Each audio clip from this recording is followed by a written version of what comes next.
Hey, Sean, do you know what? I think that our listener want real protection against cyber risk. And I know that High Trust is the leader in cybersecurity assurance. But what makes them the go-to choice? Well, according to our friends at HITRUST, because their framework covers 100% of the known tactics, techniques, and procedures, in 2024, organizations with a HITRUST certification had just a 0.59% incident rate, meaning 99.41 stayed breach-free. That's solid. But what about staying sharp over time? HITRUST regular certification process isn't just a checkbox, it actually drives improvement. Repeat customers see up to 54% fewer corrective actions needed year over year. And now with their new AI security assessment and certification, you can actually tackle AI risk with confidence as well. Then check out the iTrust framework. Go to hightrustalliance.net to learn more.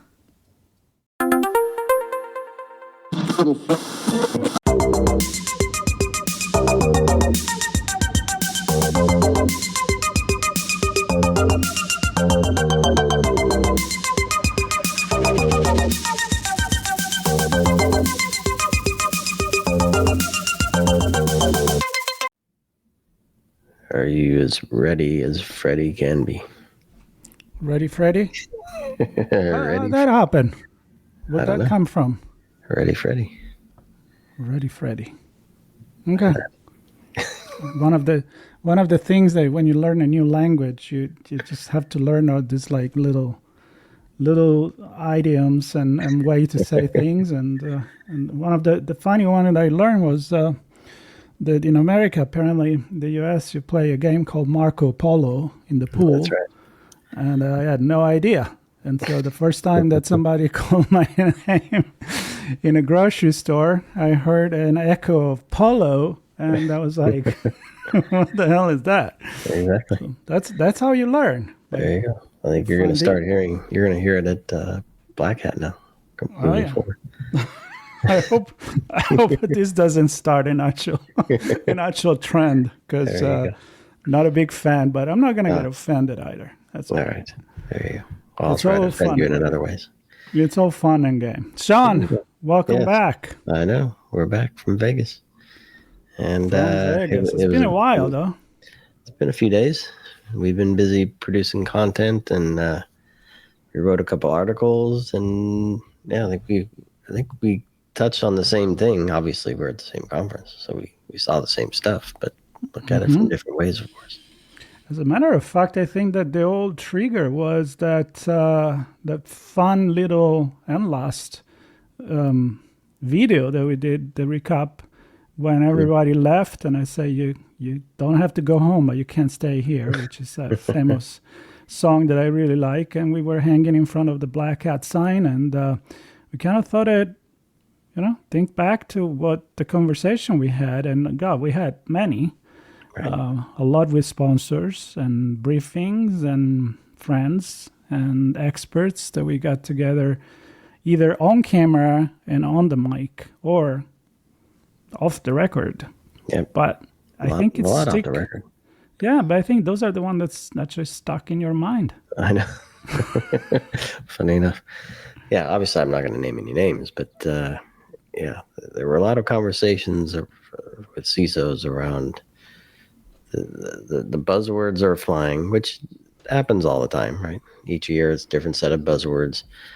I think what's frustrated many of them, and this is what I wrote about in my first article, was that it's hard for them to siphon through the noise, sift through the noise, I should say, and figure out what the heck is really going on. Mm-hmm. How does this fit into my program? How does it change my team structure? How does it impact my tech stack? How does it change my operations? How do I look at risk? How do I manage blah, blah, blah, blah, blah, blah. What's it going to do for me? And everything's just AI enabled, AI powered, autonomous SOC, this. Nothing against the companies trying to deliver things. I think there's a lot of innovation there.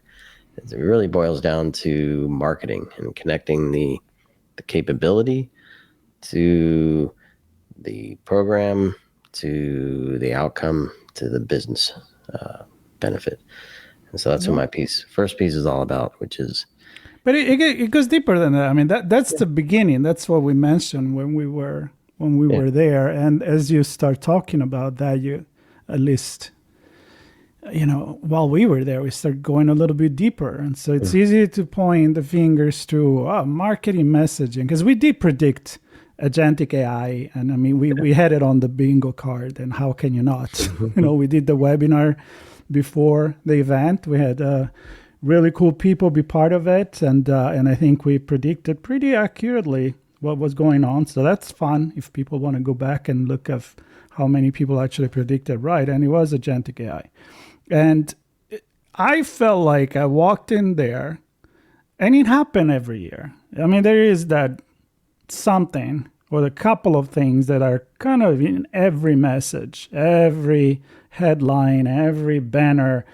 It's kind of like lingering. It's like a fog that linger in the expo hall. And almost like they all agree we're going to talk about that. And I know they didn't agree. It's just that it happened that you need to have that in your tech. And this year was obviously agentic AI. So I think that was my piece, actually. I presented like a myth of, an ancient classic Greek era myth of Talos, which is like an agentic AI robot that was supposed to patrol the shore, and every time they will see like an enemy boat, he would just throw stuff at it, and he will make decision on his own. So it was agentic. It wasn't just say, "Hey guys, there is something wrong here, but what should we do?" No, he was actually throwing stones at this boat, and then it was all strong and powerful until somebody found a way, pretty much like a nail in the,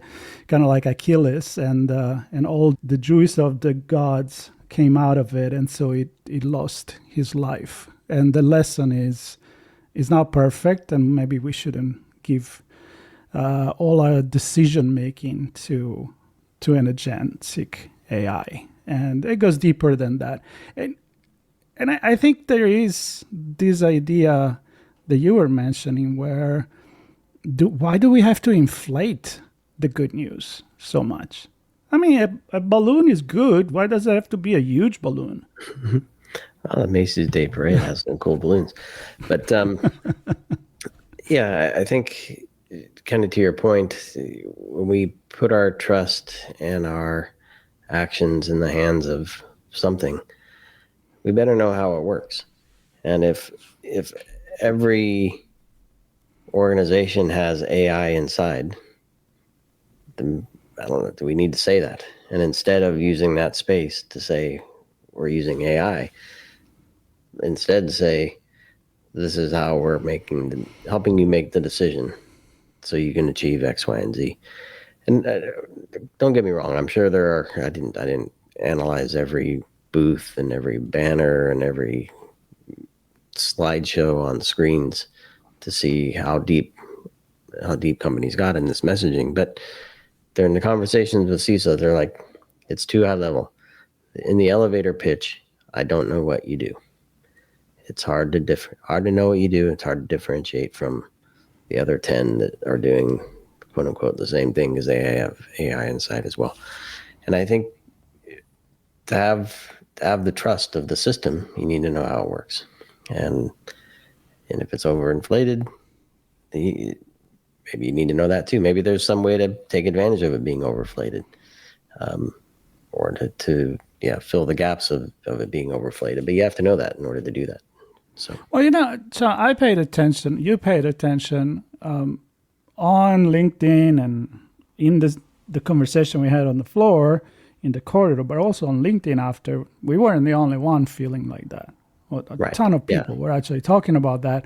People that are probably even way more qualified than me to go and probe to the engineers, the sales reps, and the people on the floor and say, well, can you go a little bit deeper in what it does? And sometimes the answer wasn't exactly what the marketing message was, because maybe they weren't even paying attention what the marketing message was. And so I feel like there was almost like a discrepancy from how powerful the marketing message was in regards to agentic AI. Well, when you talk to the experts and the people that develop those things, they were like, well, it was hard for them to justify how strong the message is. That's my feeling, and that's why I say inflating the benefit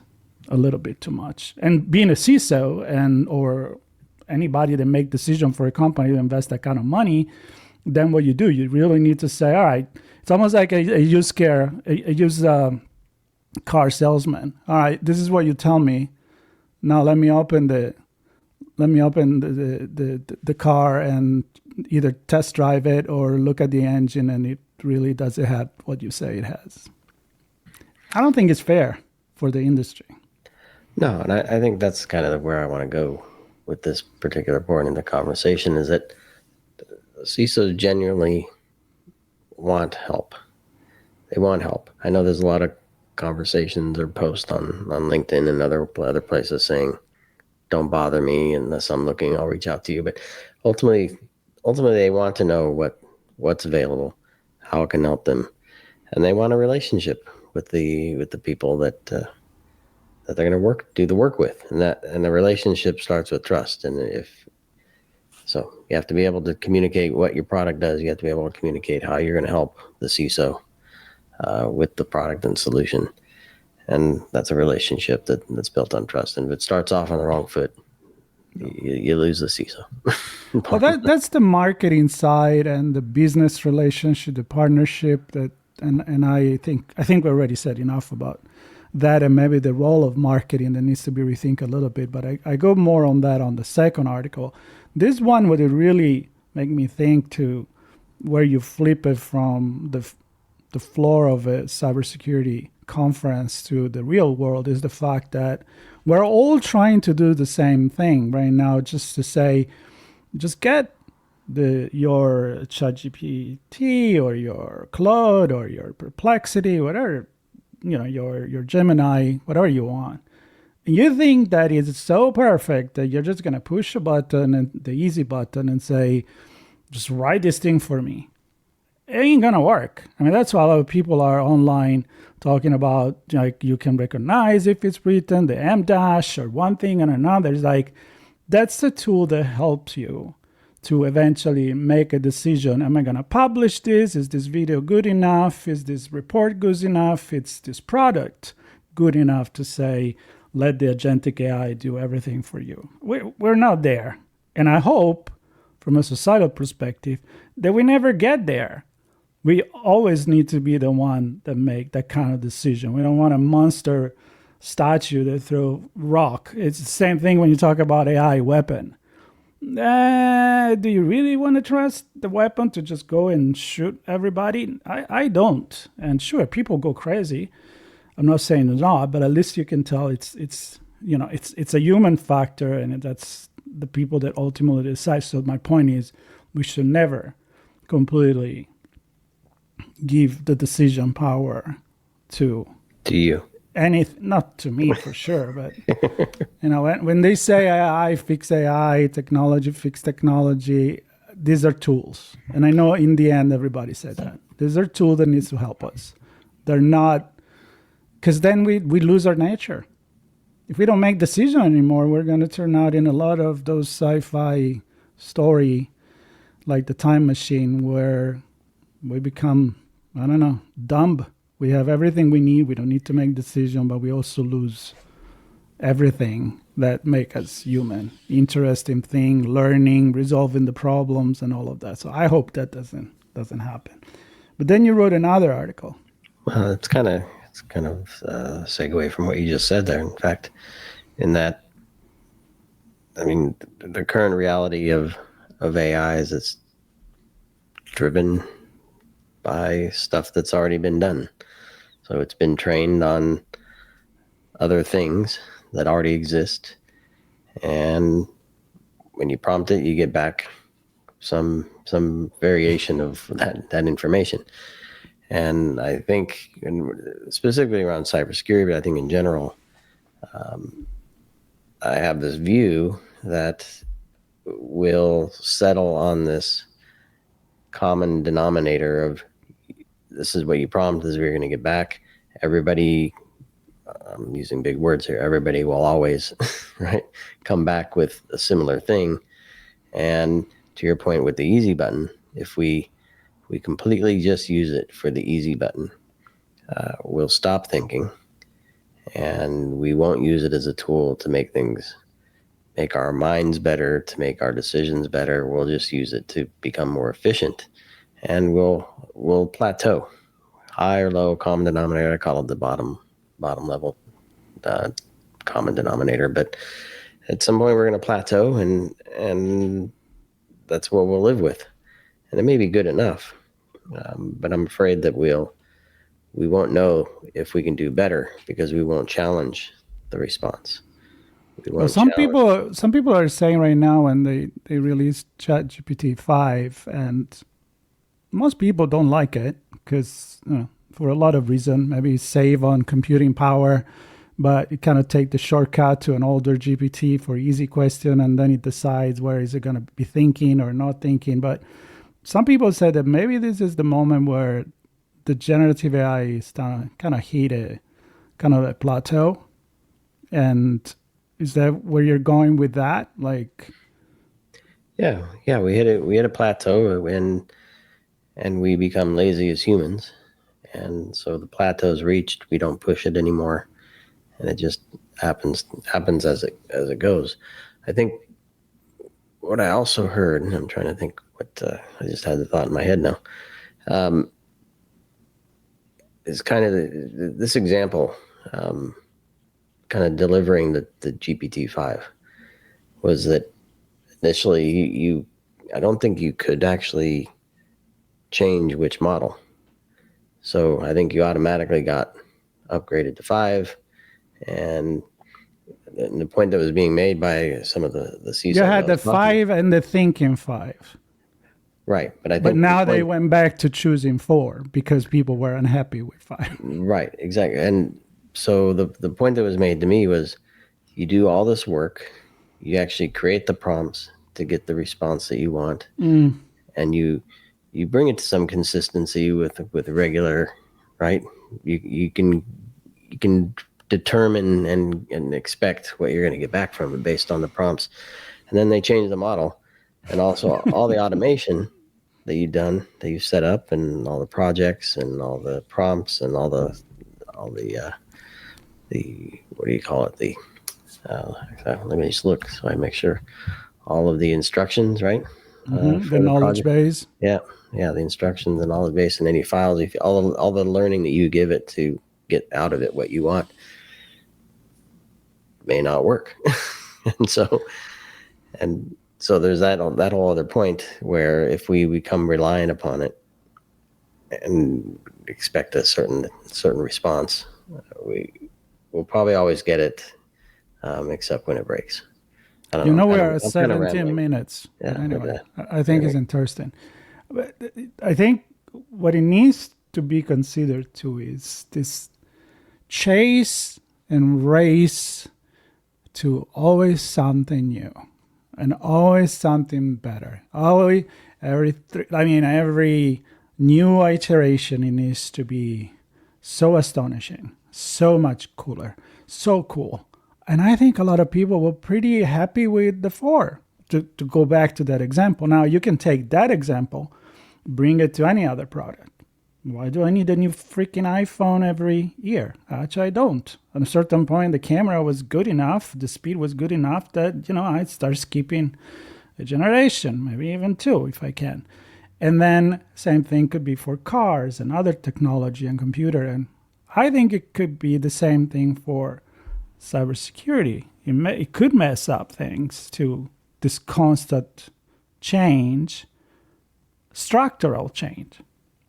I think you can improve, you upgrade, but it's like, the brand new freaking thing. That's what I think the myth of the agentic AI was, because I don't think it's absolutely there. It can help you to alert, it can help you to research, it can help you to threat intelligence, whatever. I don't know. Those are more terminology for you. For me, it can help me with my research. It can be better in finding sources, in put in there some philosophical thoughts, sociological, psychological, literary, and look and brainstorm with me. But I don't want a freaking thing that writes for me or that even think for me, which is what it actually brings me to my last article, which is going even deeper, where I kind of talk about the paradox of the narrative attack, which we spoke with at I spoke with Chris Pearson, for example, about that. Where it's pretty much social engineering plus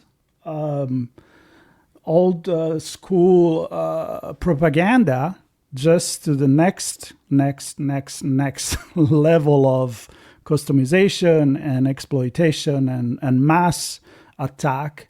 They change the perception of reality. And I feel like a lot of people may not agree with me, but I feel like the perception of reality on the floor was exactly that. I said marketing just took all the cool technology that each vendor had, put in a blender, and then it just made a shake that just tastes the freaking same thing and is not even that good. And everybody was telling the same story instead of having their differences very clearly marked there. And I feel like then we all perceive reality to be different from what it is. And then it creates a circular knowledge learning where we use AI to create the knowledge, then to ask the question, then to give the answers. And so not only we give away the decision making, but we even give away the way that we learn things, because we don't know what we're actually learning if we cannot be critic anymore and ask question and doubt things and be a little bit more, I don't know, don't believe to everything that tells you someone, even less AI. That was kind of the main point of my second article, which is we then, if we rely on it, we're told then that this is the reality. This is what good looks like. Yep. Here's how you measure it. And what do you know? We're looking pretty good. Why? Because we were just told this is what success looks like. It's an echo chamber too. And we did it. Woohoo! Success. And yeah, I think we need, and that's where I think the lowest common denominator comes in, where we reach that point, we start to define our programs, run our programs with what we think success looks like, and we don't challenge it. I'm not saying we don't, but I'm afraid that if we don't think about it, we might get to a point where we don't challenge it. We don't think about blowing everything up and looking at what success really should look like, not just what AI says because it was trained a certain way to tell us that MTTR should be this. Well, maybe we don't look at MTTR. Maybe there's a different way to even look at things. So it's kind of become uniform, and I think you call it like a very low common denominator that is just good enough for everybody. Right. And that's probably what is going to put us in big trouble. Which I also refer. I know you quoted my bird, the canary in the mine. Where, the canary can't smell anymore. It may still be able to sing, but if it doesn't smell, it's not going to let us know what's going on. And I think that's exactly what we're doing now. We're just becoming dumb and numb, more than dumb, but become numb to everything else because we're just not thinking with our own head. And I think, I'm sorry, but marketing and branding has a big responsibility in doing this. My message is just sell what the great product that your company has, because every product we heard of, it's definitely innovative. It definitely works. It wouldn't be there with a lot of money invested in it. But accept the fact that it's an imperfect product. They're always going to be. It's not unhackable. I think we went over this several Black Hat and RSA conference ago. We need to accept that perfection does not exist there. And so why should a perfection exist now that we have the new player AI in the equation? And now we think that, here we go, the salvation is here. We're all good. We don't need to do shit anymore because AI is doing it for us. Yeah, I think that was the final point I'll make, and then we'll go.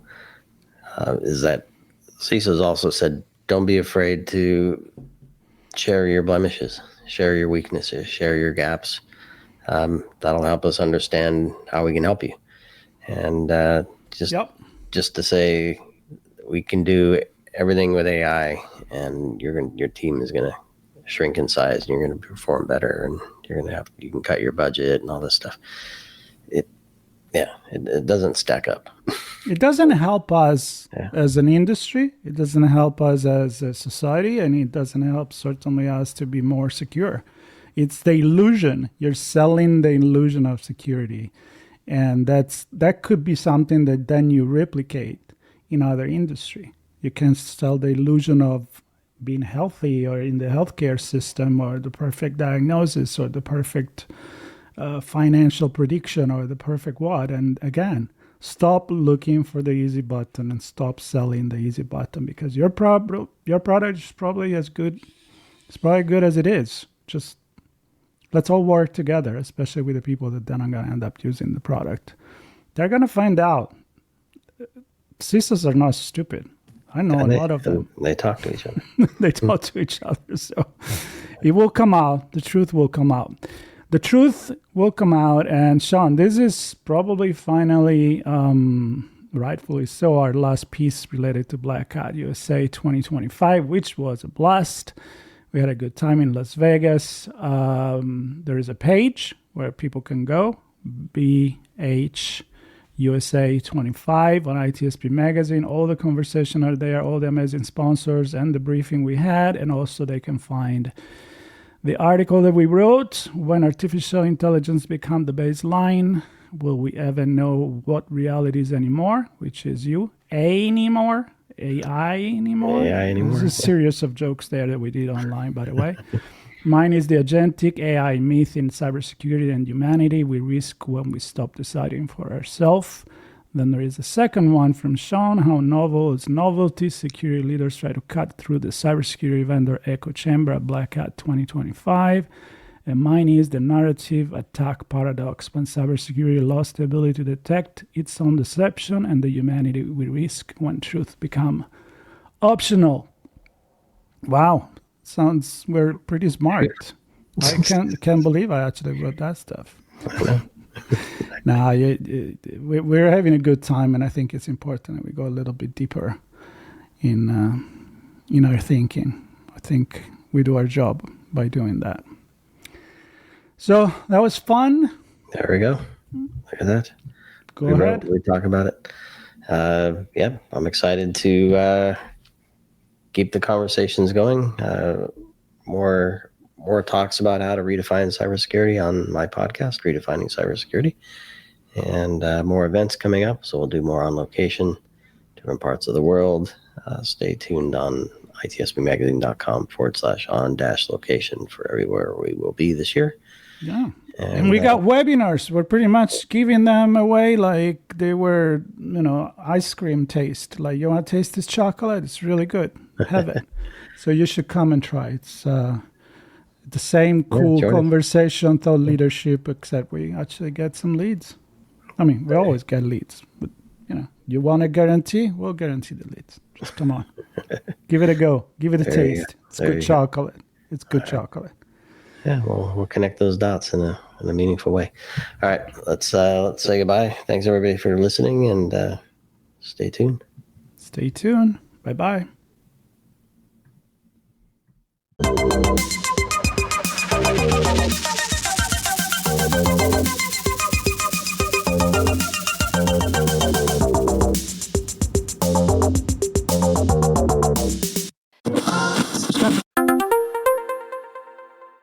Hey, Sean, do you know what? I think that our listener want real protection against cyber risk. And I know that HITRUST is the leader in cybersecurity assurance. But what makes them the go-to choice?